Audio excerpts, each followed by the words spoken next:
Hi hello ನಮಸ್ಕಾರ welcome back to our YouTube channel learn world. ಇವತ್ತಿನ ವಿಷಯ ಏನು ಅಂದರೆ ಡಿಪಾರ್ಟ್ಮೆಂಟ್ ಆಫ್ ಪೋಸ್ಟ್ಸ್ ಅಂದರೆ ಅಂಚೆ ಇಲಾಖೆ. ಇದರಲ್ಲಿ ನೋಟಿಫಿಕೇಶನ್ ಬಿಟ್ಟಿದ್ದಾರೆ. ಯಾವುದು ಅಂದರೆ ಗ್ರಾಮೀಣ್ ಡಾಕ್ ಸೇವಕ್ ಅಂತ. ಓಕೆ, ಇದರಲ್ಲಿ 3 ಹುದ್ದೆಗಳಿಗೆ ನೋಟಿಫಿಕೇಶನ್ ಬಿಟ್ಟಿದ್ದಾರೆ. ಆಮೇಲೆ ಅದು ಸುಮಾರು 20,000ಕ್ಕೂ ಹೆಚ್ಚು ಹುದ್ದೆಗಳು ಖಾಲಿ ಇದ್ದಾವೆ. ಸೊ ಅದು ಯಾವ್ಯಾವ್ದು ಅಂತ ನೋಡ್ತಾ ಹೋಗೋಣ. First branch post master BPM, next ಇನ್ನೊಂದು assistant branch post master ABPM, ಮತ್ತೆ ಡಾಕ್ ಸೇವಕ್. ಈ 3 ಹುದ್ದೆಗಳು ಖಾಲಿ ಇರ್ತಕ್ಕಂಥದ್ದು. ಆಮೇಲೆ ಇದಕ್ಕೆ ಅಫಿಷಿಯಲ್ ವೆಬ್ಸೈಟ್ ಬಿಟ್ಟಿದ್ದಾರೆ ನೋಡಿ, ಇಲ್ಲೇ ಇದೆ. ನಾನು ಬೇಕಿದ್ರೆ ಇದನ್ನ ಡಿಸ್ಕ್ರಿಪ್ಷನ್ ಅಲ್ಲಿ ಹಾಕಿರ್ತೀನಿ, ಲಿಂಕ್ನ ನೋಡಿ. ಆಮೇಲೆ ಈ PDF ನೋಟಿಫಿಕೇಶನ್ದು PDF ಕೂಡ ನಾನು ಡಿಸ್ಕ್ರಿಪ್ಷನ್ ಅಲ್ಲಿ ಲಿಂಕ್ ಹಾಕಿರ್ತೀನಿ, ಅದನ್ನು ಕೂಡ ನೋಡ್ಬೋದು ನೀವು. ಓಕೆ, ಇದಕ್ಕೆ ಹಾಕ್ತಾ ಹೋಗಿ. ಇದರಲ್ಲಿ ಎಲಿಜಿಬಿಲಿಟಿ ಕ್ರೈಟೀರಿಯಾ ಏನು, ಸ್ಯಾಲ್ರಿ ಎಷ್ಟು, ಆಮೇಲೆ ಅಫಿಷಿಯಲ್ ವೆಬ್ಸೈಟ್ ಯಾವುದು, ಆಮೇಲೆ ಇದರಲ್ಲಿ ಮೋಸ್ಟ್ ಒಂದು ಸ್ಯಾಡ್ ನ್ಯೂಸ್ ಇದೆ, ಮತ್ತೊಂದು ಗುಡ್ ನ್ಯೂಸ್ ಅಂದರೆ ಇದೆ. ಇಷ್ಟೊಂದು ವೇಕೆನ್ಸಿ ಬಿಟ್ಟಿರೋದು ಗುಡ್ ನ್ಯೂಸ್. ಸ್ಯಾಡ್ ನ್ಯೂಸ್ ಏನು ಅಂತ ನಾನು ಮುಂದೆ ಹೇಳ್ತೀನಿ. ಓಕೆ, ನೆಕ್ಸ್ಟ್ ಮತ್ತೆ ಇದು ಯಾವ ಥರ ಫೆಸಿಲಿಟೀಸ್ ಇದೆ ಎಲ್ಲಾನು ಮುಂದೆ ನೋಡ್ತಾ ಹೋಗೋಣ. ಓಕೆನಾ, ಬನ್ನಿ. ಇದು ನೋಟಿಫಿಕೇಶನ್ ಕರೆದಿರೋದು ಇಲ್ಲಿದೆ ನೋಡಿ, 7/2/2025 ಮತ್ತೆ ಅಪ್ಲಿಕೇಶನ್ ಹಾಕಕ್ಕೆ ಆನ್ಲೈನ್ ಅಪ್ಲಿಕೇಶನ್ ಸ್ಟಾರ್ಟ್ ಆಗಿರೋದು ಯಾವಾಗ ಅಂದರೆ 10/2/2025, ಅಂದರೆ ಫೆಬ್ರವರಿ 10ನೇ ತಾರೀಕಿಂದ ಮಾರ್ಚ್ 3ನೇ ತಾರೀಕುವರೆಗೂ ಹಾಕ್ಬೋದು ನೀವು. ನೆಕ್ಸ್ಟ್ ಇಫ್ ಏನಾದರೂ ಇದರಲ್ಲಿ ನೀವು ಎಡಿಟ್ ಮಾಡೋದು ಇಲ್ಲ, ಅಥವಾ ನಾನು ಏನೋ ರಾಂಗ್ ಹಾಕಿದ್ದೆ, ಎಡಿಟ್ ಮಾಡ್ಬೇಕೇನಾದ್ರು ಅಂತ ಅನ್ನೋದಿತ್ತು ಅಂದರೆ ಅದನ್ನು ಕೂಡ ಡೇಟ್ ಕೊಟ್ಟಿದ್ದಾರೆ ನೋಡಿ. 6ನೇ ತಾರೀಕು 3ನೇ ತಿಂಗಳು, ಅಂದರೆ ಮಾರ್ಚ್ 6ರಿಂದ 8ನೇ ತಾರೀಕುವರೆಗೂ ಟೈಮ್ ಇರುತ್ತೆ. ಸೊ ಇಲ್ಲಿ ಏನಾದರೂ ತಪ್ಪು ಮಾಡಿದ್ರೆ ನೀವು ಇಲ್ಲಿ ಎಡಿಟ್ ಮಾಡ್ಬೋದು. ಓಕೆನಾ. ನೆಕ್ಸ್ಟ್ ಇದರಲ್ಲಿ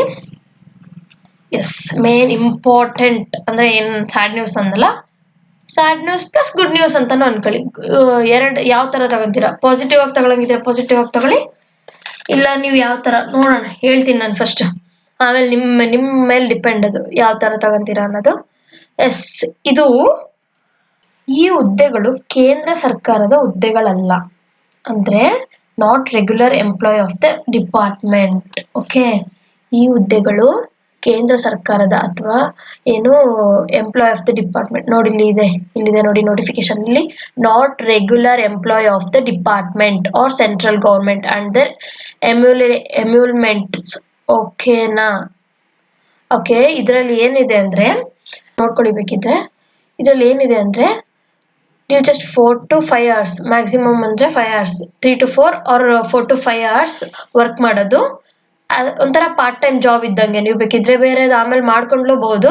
ಇದು ಪರ್ಮನೆಂಟ್ ಅಲ್ಲ, ಅಂದರೆ ನಿಮಗೆ ಪರ್ಮನೆಂಟ್ ಇರೋರಿಗೆ ಯಾವ ಥರ ಫೆಸಿಲಿಟೀಸ್ ಇರುತ್ತೆ, ಯಾವ ಥರ ಅಲೋವೆನ್ಸ್ ಇರುತ್ತೆ.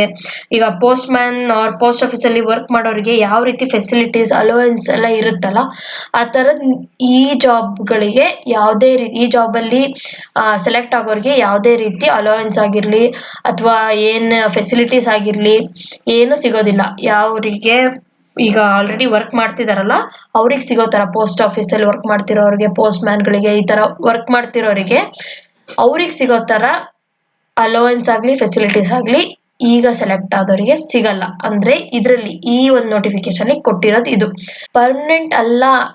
4 to 5 hours ವರ್ಕ್ ಮಾಡೋದು ಅಷ್ಟೇ ಅಂದಿದ್ ಮಾತ್ರಕ್ಕೆ ಇದು ಒಂದೇನು ಹಂಗೆ ಪ್ರೈವೇಟ್ ಜಾಬ್ ಥರ ಅಲ್ಲ, ಅವ್ರು ತೆಗ್ದು ಹಾಕಲ್ಲ. ಸೊ ನೀವು ಆ ಜಾಬಿಗೆ ಸೆಲೆಕ್ಟ್ ಆಗಿರ್ತೀರಾ ಅಂದರೆ ಮುಗೀತು, ಅವ್ರಿಗೆ ತೆಗ್ದು ಹಾಕಲ್ಲ ಅವರು. ಬಟ್ ಏನು, ಇದೊಂಥರ ಪಾರ್ಟ್ ಟೈಮ್ ಇದ್ದಂಗೆ ಅಷ್ಟೇ, ಇಷ್ಟೇ ವರ್ಕ್ ಇರೋದು. ಸೊ ನೆಕ್ಸ್ಟ್ ಮುಂದೆ ನೋಡ್ತಾ ಹೋಗೋಣ, ಹೇಳ್ತೀನಿ ಇವಾಗ. ಇದರಲ್ಲಿ ನೋಡಿ ಜಾಬ್ ಪ್ರೊಫೈಲ್ಸ್ ಏನೇನಿದೆ ಅಂತ. First job branch post master ಅಂತ, ಇದ್ರದ್ದು ಪ್ರೊಫೈಲ್ ಇಲ್ಲಿದೆ ನೋಡಿ, ಪೂರ್ತಿ ಓದ್ಕೊಳ್ಳಿ. ಪಾಸ್ ಮಾಡಿ ವಿಡಿಯೋ ಪಾಸ್ ಮಾಡಿ ಪೂರ್ತಿ ಓದ್ಕೊಳ್ಳಿ ಇದನ್ನ. ಅಥವಾ ನಾನು ಹೇಳಿದ್ನಲ್ಲ ಲಿಂಕ್ ಡಿಸ್ಕ್ರಿಪ್ಷನ್ ಅಲ್ಲಿ ಹಾಕಿರ್ತೀನಿ, ಡೌನ್ಲೋಡ್ ಮಾಡ್ಕೊಂಡು ಓದ್ಕೊಳ್ಳಿ ಒಂದ್ಸರಿ. Okay, next second one assistant branch post master, ಇದನ್ನ ಅಷ್ಟೇ ನೋಡ್ಕೊಳ್ಳಿ. ನೆಕ್ಸ್ಟ್ ಡಾಕ್ ಸೇವಕ್. ಈ 3 ಹುದ್ದೆಗಳಿಗೆ ಇವಾಗ ಜಾಬ್ ಇರೋದು. ಅಂಡ್ ನೀವೇನ್ ಗೊತ್ತಾ, ಇದನ್ನ ಮಾಡ್ತಾನೆ ಬೇರೆ ಜಾಬ್ ನೀವು ಮಾಡ್ಕೋಬಹುದು. ಅಂದ್ರೆ ಗೌರ್ಮೆಂಟ್ ಜಾಬ್ ಅಲ್ಲ, any other kind of work. ಅಂದ್ರೆ ನೀವೊಂದೇನೋ ಬಿಸ್ನೆಸ್ ಮಾಡ್ತಿರ್ಬೋದು, ಸಮಥಿಂಗ್ ಈ ತರ ಏನಾದ್ರೂ ಒಂದು ಮಾಡ್ಬೋದು. ಓಕೆ ಇದ್ರಲ್ಲಿ ನೆಕ್ಸ್ಟ್ ಸ್ಯಾಲ್ರಿ ಎಷ್ಟು ಏನು ಅಂತ ಎಲ್ಲ ನೋಡ್ತಾ ಹೋಗೋಣ. ಓಕೆ, ಸ್ಯಾಲ್ರಿ ಎಷ್ಟಂದ್ರೆ BPM ಇವರಿಗೆ 12,000 ಇರುತ್ತೆ. 12,000 ಅಂಡ್ ABPM ಮತ್ತೆ ಡಾಕ್ ಸೇವಕ್ ಅವರಿಗೆ BPM ಅಂದ್ರೆ ಬ್ರಾಂಚ್ ಪೋಸ್ಟ್ ಮ್ಯಾನ್, ABPM ಅಂದ್ರೆ assistant branch postman. Okay, ಇವ್ರುಗಳಿಗೆ ಎಷ್ಟು ಸ್ಯಾಲ್ರಿ ಇರುತ್ತೆ ಅಂದ್ರೆ ನೋಡಿ, 12,000 ಅಂಡ್ 10,000. ಇದರಲ್ಲಿ ವರ್ಷ ನಿಮಗೆ 3% ಅಷ್ಟು ಇನ್ಕ್ರೀಸ್ ಆಗ್ತಾ ಹೋಗುತ್ತೆ, ಅಂದ್ರೆ ಜಾಸ್ತಿ ಆಗ್ತಾ ಹೋಗುತ್ತೆ ಸ್ಯಾಲ್ರಿ. ಓಕೆನಾ, ಅದು 29,380 ರೂಪಾಯಿವರೆಗೂ ಇನ್ಕ್ರೀಸ್ ಆಗುತ್ತೆ. ಯಾವುದಕ್ಕೆ? BPMಗೆ, ಬ್ರಾಂಚ್ ಪೋಸ್ಟ್ ಮ್ಯಾನ್ಗೆ, ಬ್ರಾಂಚ್ ಪೋಸ್ಟ್ ಮಾಸ್ಟರ್ಗೆ 29,380 ರೂಪಾಯಿವರೆಗೂ ಇನ್ಕ್ರೀಸ್ ಆಗುತ್ತೆ. ಅಂಡ್ ABPM ಅವ್ರಿಗೆ ಅಂಡ್ ಡಾಕ್ ಸೇವಕ್ ಅವ್ರಿಗೆ 24,470 ರೂಪಾಯಿವರೆಗೂ ಇನ್ಕ್ರೀಸ್ ಆಗುತ್ತೆ. ಓಕೆನಾ? ಓಕೆ, ನೀವು ಇದ್ರಲ್ಲಿ ಏನು ಇದಿಲ್ಲ, ಏನು ನೀವು ಬೇಜಾರು ಮಾಡ್ಕೊಳ್ಳೋಂಥದ್ದಿಲ್ಲ. ಓಕೆ, ನಾನು ಅದನ್ನೇ ಹೇಳಿದ್ದು ಸ್ಟಾರ್ಟಿಂಗು, ಇದು ಪಾಸಿಟಿವ್ ಆಗಿ ತಗೊಳ್ಳೋರಿಗೆ ಪಾಸಿಟಿವ್, ನೆಗೆಟಿವ್ ಆಗಿ ತಗೊಳ್ಳೋರಿಗೆ ನೆಗೆಟಿವ್. ಬಟ್ ಒಂದು ಒಳ್ಳೆ ಚಾನ್ಸ್ ಅನ್ಕೋಬಹುದು ಇದು. ಬಿಕಾಸ್ ಈ ವರ್ಕ್ ಇಷ್ಟು ಸ್ವಲ್ಪ ಮಾಡ್ಕೊಂತ ಇನ್ನೊಂದು ವರ್ಕ್ ಮಾಡ್ಕೊಂಡು ಇಷ್ಟು ಸ್ಯಾಲ್ರಿ ತಗೊಳ್ಳೋದು ಇವತ್ತಿನ ಕಾಲದಲ್ಲಿ ತುಂಬಾ ಕಷ್ಟ ಆಗಿದೆ. ಓಕೆ, ಸೊ ಇದರಲ್ಲಿ ನೀವು ಸೆಲೆಕ್ಟ್ ಆಗೋ ಎಲಿಜಿಬಿಲಿಟಿ ಇದ್ದು ಸೆಲೆಕ್ಟ್ ಆಗಿ ಇದಾದ್ರೆ ಲಕ್ಕಿ ಅಂತಾನೆ ಅನ್ಬೋದು. ಓಕೆ, ಇದರಲ್ಲಿ ವಯಸ್ಸಿನ ಬಗ್ಗೆ ನೋಡೋಣ. ಏಜ್ ಲಿಮಿಟ್ಸ್ ಎಷ್ಟಿದೆ ಅಂತ. Minimum age limit 18 years and maximum age limit 40 years ಇದೆ ನೋಡಿ. ಮ್ಯಾಕ್ಸಿಮಮ್ 40 ವರ್ಷದವರೆಗೂ ಹಾಕ್ಬೋದು. Okay, next age limit, relaxation up to age limit ನೋಡ್ತಾ ಹೋಗೋಣ. ಒಂದೊಂದು ಕೆಟಗರಿಗೂ ಒಂದೊಂದು ತರ ಇದೆ. ಓಕೆ, SC ST ಅವ್ರಿಗೆ ನೋಡಿ 5 ಇಯರ್ಸ್ ವರ್ಗೂ ಇದೆ. OBC ಅವ್ರಿಗೆ 3 ಇಯರ್ಸ್ ಅಂಡ್ EWS ಗೆ ನೋ ರಿಲ್ಯಾಕ್ಸೇಷನ್, ಏನು ರಿಲ್ಯಾಕ್ಸೇಷನ್ ಇಲ್ಲ ಅವರಿಗೆ. ಓಕೆ, PWD 10 ಇಯರ್ಸ್ ಇದೆ ನೋಡಿ. Next PWD plus OBC 13 years and SC ST ಅವರಿಗೆ ಮತ್ತೆ PWD ಪ್ಲಸ್ SC ST ಅವರಿಗೆ 15 ಇಯರ್ಸ್. ಅಂದ್ರೆ ಏನಾದರೂ ಡಿಸಬಿಲಿಟಿ ಇದ್ದು ಅವರು SC ST ಅವರಾಗಿದ್ರೆ ಅವರಿಗೆ 15 ಇಯರ್ಸ್ ವರ್ಗೂ, ಅಂಡ್ ಡಿಸಬಿಲಿಟಿ ಪರ್ಸನ್ ಅವ್ರಿಗೆ OBC ಇದ್ದು ಡಿಸಬಿಲಿಟಿ ಪರ್ಸನ್ ಅವ್ರಿಗೆ 13 ಇಯರ್ಸ್ ವರ್ಗೂ ಇದೆ ನೋಡಿ. ಓಕೆ, ನೆಕ್ಸ್ಟ್ ಎಜುಕೇಶನ್ ಕ್ವಾಲಿಫಿಕೇಶನ್ ಎಷ್ಟು ಏನು ಅಂತ ನೋಡ್ತಾ ಹೋಗೋಣ. ಇವಾಗ ಎಜುಕೇಶನ್ ಎಷ್ಟಾಗಿರ್ಬೇಕು ಅಂದ್ರೆ ಜಸ್ಟ್ 10th ಸ್ಟ್ಯಾಂಡರ್ಡ್ ಮುಗ್ದಿರ್ಬೇಕು. 10th ಸ್ಟ್ಯಾಂಡರ್ಡ್ ಆಗಿರೋರ್ದು 10th ಸ್ಟ್ಯಾಂಡರ್ಡ್ ಪಾಸ್ ಆಗಿ ನಿಮ್ದು ಪರ್ಸೆಂಟೇಜ್ ಅದೆಲ್ಲದ್ರ ಮೇಲೆ ಕನ್ಸಿಡರ್ ಆಗುತ್ತೆ, ಅದು ಮುಂದೆ ಹೇಳ್ತೀನಿ. ಓಕೆ, ಎಜುಕೇಶನ್ ಎಷ್ಟಿರ್ಬೇಕಂದ್ರೆ ನಿಮ್ದು 10th ಆಗಿರ್ಬೇಕು. ಓಕೆನಾ, 10th ಆಗಿರ್ಬೇಕು ವಿತ್ ಅದರ್ ಕ್ವಾಲಿಫಿಕೇಶನ್ಸ್ ಏನಿರ್ಬೇಕಂದ್ರೆ ನಿಮಗೆ ಕಂಪ್ಯೂಟರ್ ನಾಲೆಡ್ಜ್ ಇರಬೇಕು. ಅಟ್ಲೀಸ್ಟ್ ಬೇಸಿಕ್ ಕಂಪ್ಯೂಟರ್ ನಾಲೆಡ್ಜ್ ಇರಬೇಕು. ಓಕೆನಾ, ಬೇಸಿಕ್ ಅಂದ್ರೆ ನೀವು ಅಟ್ಲೀಸ್ಟ್ ಒಂದು ಏನೋ ಒಂದು ಕೊಟ್ರೆ ಟೈಪ್ ಮಾಡಿ ಅಪ್ಲೋಡ್ ಮಾಡಕ್ ಬರಬೇಕು. ಇಷ್ಟು ಮಿನಿಮಮ್ ಕಂಪ್ಯೂಟರ್ ನಾಲೆಡ್ಜ್ ಅಂತೂ ಇರಲೇಬೇಕು. ಬಿಕಾಸ್ ಇವತ್ತಿನ ಕಾಲದಲ್ಲಿ ಕಂಪ್ಯೂಟರ್ ನಾಲೆಡ್ಜ್ ತುಂಬಾ ಇವತ್ತಿನ ಕಾಲದಲ್ಲಿ ಕಂಪ್ಯೂಟರ್ ನಾಲೆಡ್ಜ್ ತುಂಬಾ ಇಂಪಾರ್ಟೆಂಟ್. ಸೊ ನಿಮಗೆ ಮಿನಿಮಮ್ ಕಂಪ್ಯೂಟರ್ ನಾಲೆಡ್ಜ್ ಅಂತೂ ಇರಲೇಬೇಕು. ಏನ್ ತೊಂದರೆ ಇಲ್ಲ, ನೀವು ಇವಾಗ ಅಪ್ಲಿಕೇಶನ್ ಹಾಕಿದ್ಮೇಲೆ ಕೂಡ ನೀವು ಕಂಪ್ಯೂಟರ್ ಬೇಸಿಕ್ಸ್ ಕಲಿಬಹುದು. ಸೊ ನೀವು ನನಗೆ ಕಂಪ್ಯೂಟರ್ ಬರಲ್ಲ, ಅಯ್ಯೋ ಹಾಕ್ಲಾ ಬೇಡವಾ, ಇದೆಲ್ಲ ಬೇಡ, ಥಿಂಕ್ ಮಾಡಕ್ಕೆ ಹೋಗ್ಬೇಡಿ. ನೆಕ್ಸ್ಟ್ ಏನು ಥಿಂಕ್ ಮಾಡಬೇಡಿ, ಅಪ್ಲೈ ಮಾಡಿ. ಓಕೆ, ನಾಲೆಡ್ಜ್ ಆಫ್ ಸೈಕಲ್ ಹೊಡೆಯಕ್ಕೆ ಬರ್ತಿರ್ಬೇಕು. ಓಕೆ,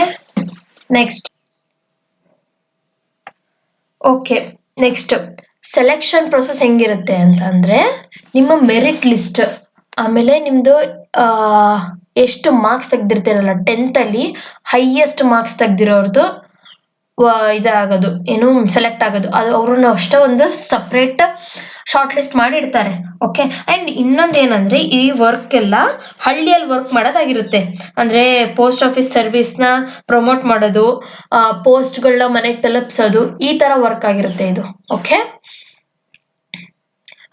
ಮೆರಿಟ್ ಲಿಸ್ಟ್ ಆಧಾರದ ಮೇಲೆ ಇದನ್ನು ಶಾರ್ಟ್ ಲಿಸ್ಟ್ ಮಾಡಿ ಆ್ಯಂಡ್ ಜಾಸ್ತಿ ಮಾರ್ಕ್ಸ್ ತೆಗ್ದಿರೋನ್ನ ಒಂದು ಮಾರ್ಕ್ಸ್ ಆಧಾರದ ಮೇಲೆ ಒಂದು ಶಾರ್ಟ್ ಲಿಸ್ಟ್ ಮಾಡಿ ಅವ್ರನ್ನ ನೆಕ್ಸ್ಟ್ ಒಂದು ಸೆಲೆಕ್ಷನ್ಗೆ, ನೆಕ್ಸ್ಟ್ ಒಂದು ಪ್ರೊಸೀಜರ್ಗೆ ಇಡ್ತಾರೆ. ಓಕೆ, ಎಸ್, ನೋಡಿ ನಾನು ಹೇಳಿದ್ನಲ್ಲ, ನಿಮ್ದು ಶಾರ್ಟ್ ಲಿಸ್ಟ್ ಮಾಡಿ ನೆಕ್ಸ್ಟ್ ಪ್ರೊಸೀಜರ್ ಏನಿರುತ್ತೆ ಅಂದರೆ ಒಂದು ಡಾಕ್ಯುಮೆಂಟ್ ವೆರಿಫಿಕೇಶನ್ ಇರುತ್ತೆ.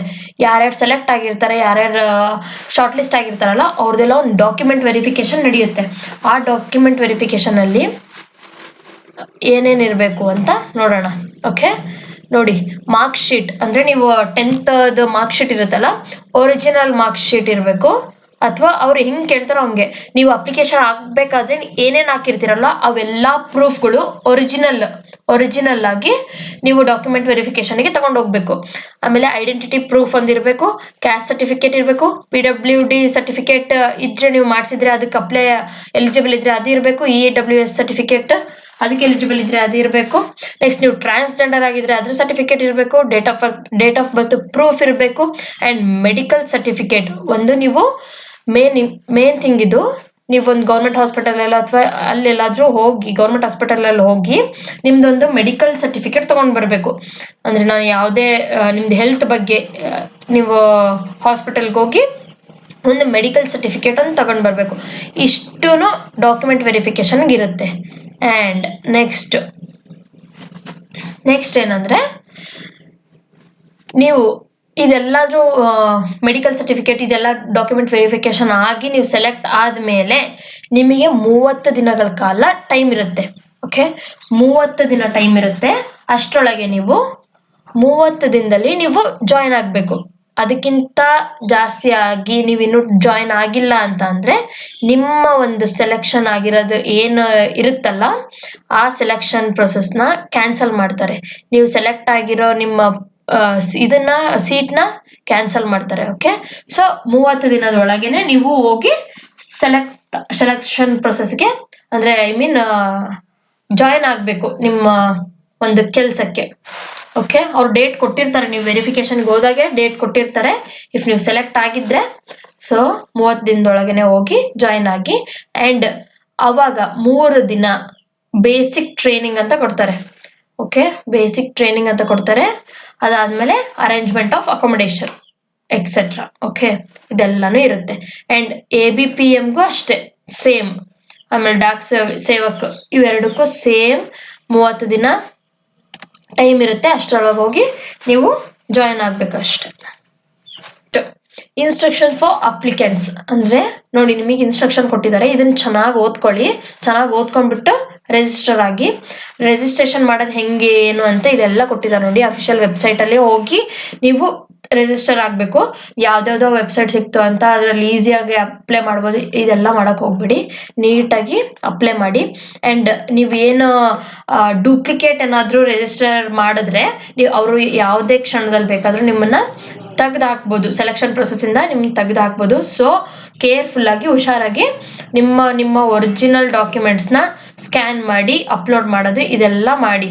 ಆಮೇಲೆ ನೀವು ಇಮೇಲ್ ID ಮತ್ತು ಮೊಬೈಲ್ ನಂಬರು ಇದೆಲ್ಲನೂ ಒಂದು ಆ್ಯಕ್ಟಿವ್ ಇರೋಂಥ ನಂಬರ್ ಕೊಡಿ, ಆ್ಯಕ್ಟಿವ್ ಇರೋಂಥ ಇಮೇಲ್ ಅಡ್ರೆಸ್ ಕೊಡಿ. ಓಕೆ, ಬಿಕಾಸ್ ಅವರು ನಿಮ್ಮನ್ನು ಕಾಂಟ್ಯಾಕ್ಟ್ ಮಾಡಬೇಕು ಅಂತಂದರೆ ಅವೆರಡರಿಂದನೇ ಸಾಧ್ಯ. ಆಮೇಲೆ ನೋಡಿ, ಇಲ್ಲೆಲ್ಲ ಇದೆ, ಮೊಬೈಲ್ ನಂಬರ್ ವೆರಿಫೈ ಆಗಬೇಕು OTP ಇಂದ, ಇಮೇಲ್ ID ಮತ್ತು ಅದು ಆಧಾರ್ ನಂಬರು ಇದೆಲ್ಲನೂ ವೆರಿಫೈ ಆಗಬೇಕು. ಆಮೇಲೆ ನಿಮ್ಮ scanned photo less than 50 KB ಇರಬೇಕು. ಆಮೇಲೆ ಸಿಗ್ನೇಚರ್ ಅಷ್ಟೇ 20 KB ಇರಬೇಕು. ಓಕೆ, ಅದು JPG ಫಾರ್ಮ್ಯಾಟಲ್ಲಿ ಇರಬೇಕು. ಇದೆಲ್ಲ ನಾನು ಬೇಕು ಅಂದರೆ ನಿಮಗೆ ನೀವು ಹೇಳಿ ಕಮೆಂಟ್ ಮಾಡಿ ಹೆಂಗೆ ಅಪ್ಲಿಕೇಶನ್ ಹಾಕೋದು ಅಂತ, ಮೊಬೈಲಲ್ಲೇ ಹೆಂಗೆ ಅಪ್ಲಿಕೇಶನ್ ಹಾಕೋದು ಅಂತ ನಾನು ನೆಕ್ಸ್ಟ್ ವಿಡಿಯೋದಲ್ಲಿ ನಿಮಗೆ ತೋರಿಸ್ಕೊಡ್ತೀನಿ. ಓಕೆ, ನೆಕ್ಸ್ಟ್ ನೋಡಿ, ಪೇಮೆಂಟ್ ಫೀಸ್ ಎಷ್ಟಿದೆ? Just 100 rupees. And SC ST ಅವ್ರಿಗೇನು ಇಲ್ಲ. ಓಕೆ, ನೀವು ನೋಡಿಬಿಟ್ಟು ಸರಿಯಾಗಿ ಹಾಕಬೇಕು. ಓಕೆ, ನೆಕ್ಸ್ಟ್ ವಿಡಿಯೋದಲ್ಲಿ ನಿಮಗೆ ಬೇಕು ಅಂತ ಅಂದರೆ ಕಮೆಂಟ್ ಮಾಡಿದ್ರೆ ಅಷ್ಟೇ ನಾನು ತೋರಿಸ್ಕೊಡ್ತೀನಿ. ಇಲ್ಲ ಅಂದರೆ ಏನಿಲ್ಲ. Okay, thank you for watching video. Thank you.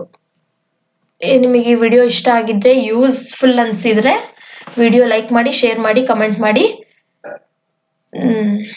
ನಮ್ಮ ಚಾನಲ್ನ ಸಬ್ಸ್ಕ್ರೈಬ್ ಮಾಡೋದನ್ನ ಮರಿಬೇಡಿ.